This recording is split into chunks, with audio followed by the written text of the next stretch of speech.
विशेषकर प्रजापति समाज के लोगों के ऊपर अन्याय हुआ है, पीडीएस समाज के ऊपर अन्याय हुआ है। हम सब लोग एक सूत्र में इसीलिए बंधे हैं क्योंकि हम लोगों का लगातार इस सरकार में अपमान हो रहा है, हमारे साथ भेदभाव हो रहा है, हमारे आरक्षण को छीना जा रहा है। कल ही आपने सबने वो तस्वीर देखी।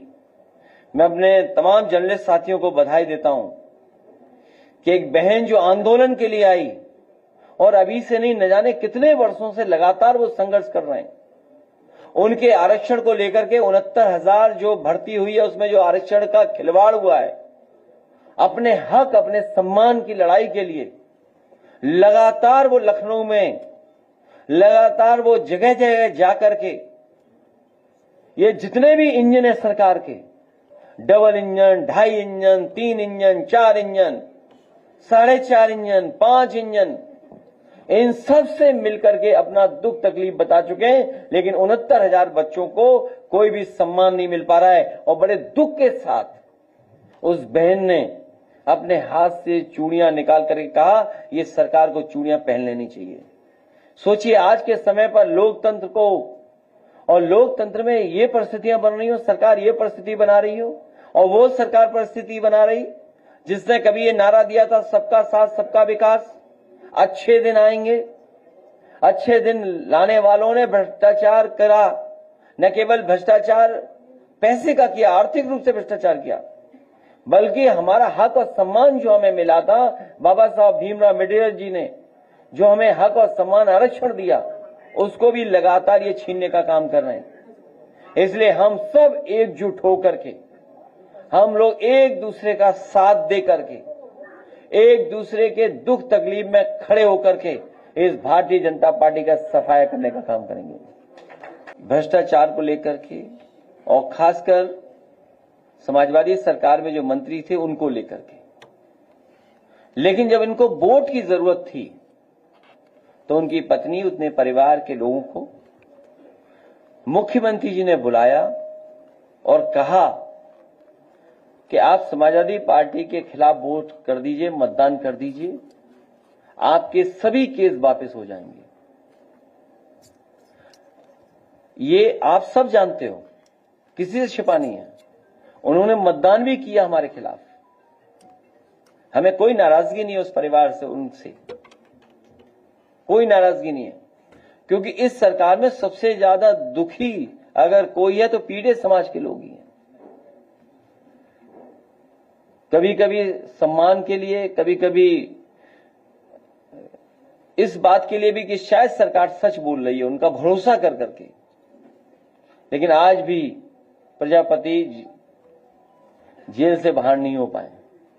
और वो पत्रकार, वो तमाम लोग सब जानते हैं, बांदा रहा हो, हमीरपुर रहा हो, कितने ऊंचे टीले लगे हुए थे बालू के। भी कुछ दिन पहले पहाड़ों से ऊंचे टीले लगाए गए थे, नदियों को खोद खोद करके। वो वीडियोस हैं, वो तस्वीरें हैं, वो किसी से छिपी नहीं है। लेकिन बीजेपी का इतना स्ट्रांग मैनेजमेंट है, इकोनॉमिक मैनेजमेंट, आर्थिक मैनेजमेंट, कि वो बात वहीं की वहीं दब जाती है। बुंदेलखंड के पहाड़ों से ऊंचे पहाड़ लगाए हुए थे, टीले बनाए हुए थे, सब इलीगल था। नदियां साफ हो रही थी बड़े पैमाने पर, लेकिन किसी पे कोई कुछ नहीं, कोई बदनामी नहीं। उन पे झूठा मुकदमा केवल एक पे नहीं लगा, मोहम्मद आजम खान साहब पे झूठा मुकदमा लगा, उन्हें भी न्याय मिलेगा, प्रजापति जी को भी न्याय मिलेगा एक दिन। रमाकांत यादव को जेल भेजा, पार्टी के विधायक कानपुर से, उन्हें जेल भेज दिया। और कानपुर में ही क्या देखने को मिल रहा हमें, कोई बहुत खासम खास भारतीय जनता पार्टी का है जो पकड़ा गया। छोटे छोटे अधिकारियों पे तो कार्रवाई हो रही है। बहुत बड़ा माफिया भैया वो कि हम नाम नहीं लेना चाहते थे, हमारा नाम आ रहा था उसमें। ये हमारा साथी एकदम कह रहा हो, ये सच है। कि इस सरकार से केवल गरीब मुकाबला कर सकता है, गरीब लड़ सकता है। जिसका नाम लिया इन्होंने, उस पे इतने कागजात हैं, इतनी चीजें हैं कि सरकार की कुर्सी हिल जाएगी। सरकार की कुर्सी नहीं बच सकती। जैसे याद कीजिए, वो गाड़ी नहीं पलटाई थी, अपनी सरकार पलटने से बचाई थी। और आजकल तो हम लोग सैटेलाइट इमेजेस, गूगल अर्थ और अंतरिक्ष से सब चीजें देख सकते हैं। वो कब गाड़ी पलटी होगी, जब कभी अमेरिका से कोई सरकार मदद मांगेगी तो वो जानकारी हो जाएगी। वो सेकंड भी पता लग जाएगा कि किस सेकंड वो गाड़ी पलटी थी और कैसे पलटी थी। तो ये जो मामला कानपुर का है, किसी में बुलडोजर नहीं चल रहा। कहीं चल रहा हो बुलडोजर तो बताओ आप। समय समय बुलडोजर तैयार रहता था, बुलडोजर ही नहीं चल रहा। लगता है अमेरिका ने उसका तेल वापस ले लिया है, जिसका बुलडोजर खड़ा हुआ है, चल नहीं पा रहा है। टैरिफ लग गया होगा उस पर। और दूसरे एक, जो ये स्कूल नहीं खोल रही सरकार, शराब की दुकानें ज्यादा खोल रही हैं। यूपी में न्यूयॉर्क से ज्यादा दुकानें खुली हैं शराब की। यूपी में ये सरकार चाहती है सब लोग पिएं और पढ़ाई कोई न करे। इसीलिए आज भी वो जो 20,000 से ज्यादा स्कूल है, प्राइमरी स्कूल, वो बंद पड़े हुए हैं। 27,000 हैं, 20,000 से ज्यादा। 27 का आंकड़ा है। मैं इसलिए बोलता हूं कि लोग याद रखें कि हाँ 27,000 है। तो जो प्राइमरी स्कूल बंद किए थे, सोचिए, on the floor of house मुख्यमंत्री ने, मंत्री ने, इनके लोगों ने कहा कि कोई भी स्कूल नहीं बंद हुआ है। सोचिए, कोई स्कूल नहीं चल रहा है, सब बंद हो रहा है, एक भी नहीं चालू किया। और जिन्होंने पीडीए पाठशाला चलाई थी, उनमें मुकदमे दर्ज कर रही है सरकार। अंग्रेजों ने भी नहीं कभी मुकदमा दर्ज किया होगा पढ़ाई को लेकर के, लेकिन ये सरकार मुकदमे दर्ज करा रही है। और प्रतापगढ़ में जो पकड़ा गया माफिया, उस पर भी कोई कार्रवाई नहीं। उसका संबंध किससे है वो भी नहीं पता लग पा रहा है। अगर पिछले 9 साल के आप माफिया गिनोगे, अलग अलग क्षेत्र के, पढ़ाई के क्षेत्र में पेपर आउट वाले माफिया, वो सब बीजेपी के, शराब वाले माफिया सब बीजेपी के, नौकरी माफिया सब बीजेपी में, कंस्ट्रक्शन ठेकेदारी सब माफिया उसी में। हर क्षेत्र में माफिया अगर कहीं है तो सब भारतीय जनता पार्टी में। और हो भी क्यों नहीं? क्योंकि मुख्यमंत्री जी ने खुद ही अपने केस वापस लिए। मुख्यमंत्री जी ने खुद अपने केस वापस लिए। तो सब माफिया उसी पार्टी में है। सर, एनएफ-ओबीसी की ये जो है पहले से मिलती थी, वो पिछले 3 बार से इस बार पीडीए के लोग इनकी सरकार छीन लेंगे। याद रखना, जो दूसरों के लिए गड्ढा खोदते हैं, एक दिन वो खुद ही उस गड्ढे में गिरते हैं। याद कीजिए, ईडी किसने बनाया था? ईडी बनाने वाले भी जेल गए, और सदस्यता छीनने वाला एक कानून बना था, उससे भी कोई बच गया था बस। तो जो दूसरों के लिए गड्ढा खोदते हैं, और इनकी ईमानदारी तो तब पता लगती ना जब उत्तर प्रदेश के मुख्यमंत्री जी अपना केस वापस ले रहे थे, तब वो ईमानदारी कहां थी? आप जानते हो वो धाराएं क्या थी? उत्तर प्रदेश के मुख्यमंत्री जी ने अपने केस वापस लिए, अपने तो लिए ही लिए, डिप्टी सीएम के भी वापस लिए, तब ईमानदारी कहां थी? ये तो होता ही है। पूरी बीजेपी दुखी है कि जो बीजेपी का सदस्य नहीं था वो मुख्यमंत्री बन गया। ये कौन नई बात बताएगा? और फिर बनाया हम लोगों ने स्टेडियम में काना, नाम किसके डाल दिया? Cancer institute, research cancer institute. तो ये सरकार ऐसी है कि श्रेय छीन लेती है। इतना फर्जी करते हैं कि गुरसाईगंज के टाउन एरिया के चेयरमैनी के चुनाव में हजारों आधार नकली बनाए थे बीजेपी ने, नकली बीजेपी ने बनाए थे।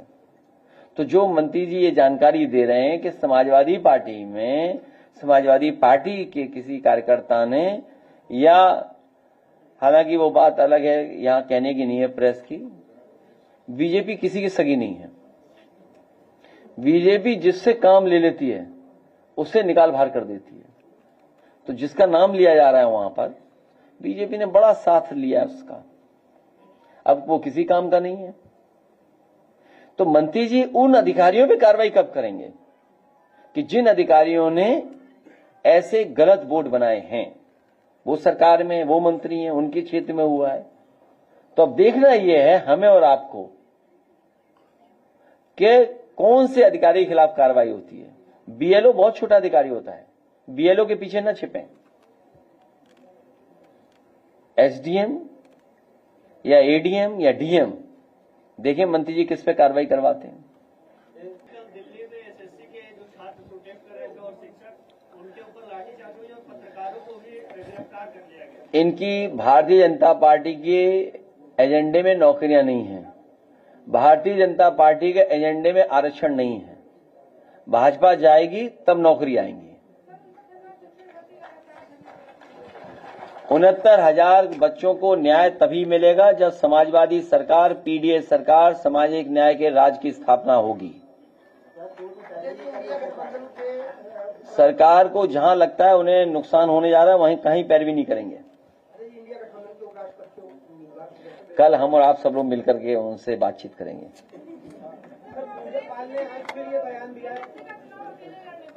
क्या चीज? अच्छा, हमारी एक मदद करो इसमें, हम सब सवालों के जवाब देते हैं आपके। ये चिट्ठी कौन लिखवा रहा है? कोई डिप्टी सीएम या कोई बंसल है, कोई सुना है, उनकी तरफ से लिखवाया जा रहा है। अब आप सोचिए, मैंने कल भी कहा, फिर मैं कहता हूं कि कोई व्यक्ति मुख्यमंत्री से मिले उसके बाद उसको जान का खतरा हो। इसीलिए हमारे श्यामलाल जी ने पत्र लिखा है और हम इनसे एक और निवेदन करेंगे कि एक पीड़ित बेटी जिसके साथ घटना हुई थी कौशाम्बी में है, हाँ लोनागांव में, हाँ कौशाम्बी में, ये सब जानते होंगे। पाल समाज की बेटी के साथ बहुत अन्याय हुआ, उसके साथ दुष्कर्म करने की कोशिश की गई। बहुत कम उम्र की थी। हमारे अध्यक्ष जी उस परिवार से मिलकर के दुख बांटना चाहते थे और घटना में न्याय दिलाना चाहते थे। हम लोग सरकार में तो है नहीं, हम लोग तो केवल आवाज उठा सकते हैं, बात कह सकते हैं। हमें उम्मीद है कि कम से कम पाल समाज को न्याय मिलेगा। उनके घर कम से कम ये जाएंगे, न्याय दिला देंगे। सुनने में आया है कि एसआईटी जो बनी थी उसने समझौता करा दिया है। इस सरकार को पता नहीं क्या है, अगर कुंभ में मरे हो, जान गई है, सूची में नाम नहीं आएगा आपका,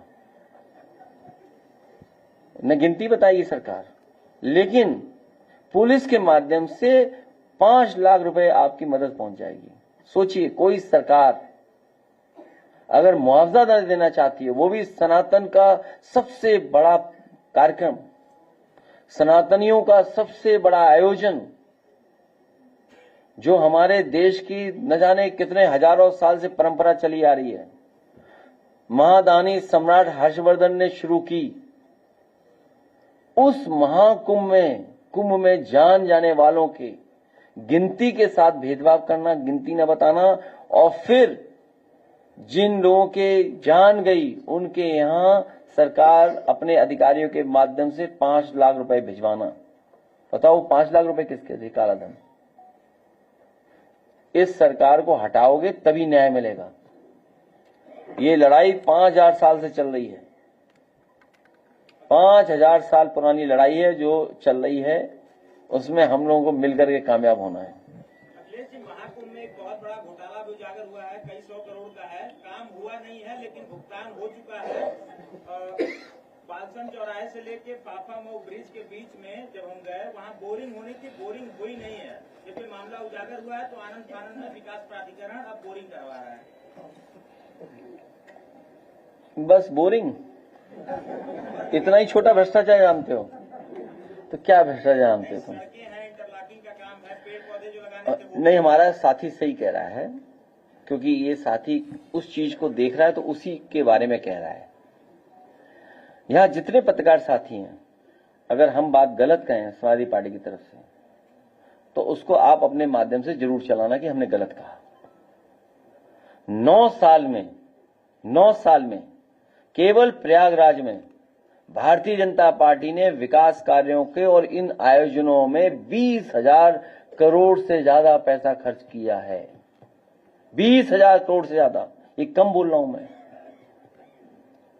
जैसे मैं 20,000 बोलता हूं तो 27,000 बताते हैं। सच्चाई है 30,000 करोड़ से ज्यादा पैसा खर्च हुआ है। 30,000 करोड़। जिस शहर में इतना पैसा खर्च हो जाता हो, उस शहर को बताओ क्या हो जाता, उस शहर कैसा बन जाता। न सड़कें बनाई, न पानी के निकासी का कोई इंतजाम किया, न बिजली का इंतजाम किया, न अस्पताल का इंतजाम किया, न दवाई का इंतजाम किया, न ट्रैफिक का सुधार किया, न पार्कों का सुधार किया। और जितनी भी चीजें बनी उसमें सब में पैसा लूट लिया। सुनने में आया कि स्टील ब्रिज बनाया था, नकली बना, निकल गया, डिसमेंटल हो गया, चला गया। क्योंकि बल्लियां लगाई, टेंट लगे, अब क्या गिन लोगे, अब तो वहां बालू और पानी है, सब बह गया। अब क्या जांच हो पाएगी बताओ, कुंभ की क्या जांच होगी, खत्म। तो बीजेपी से ज्यादा स्मार्ट पार्टी करप्शन में कोई नहीं है। आज तक का सबसे ज्यादा करप्शन अगर किया है तो बीजेपी ने किया है।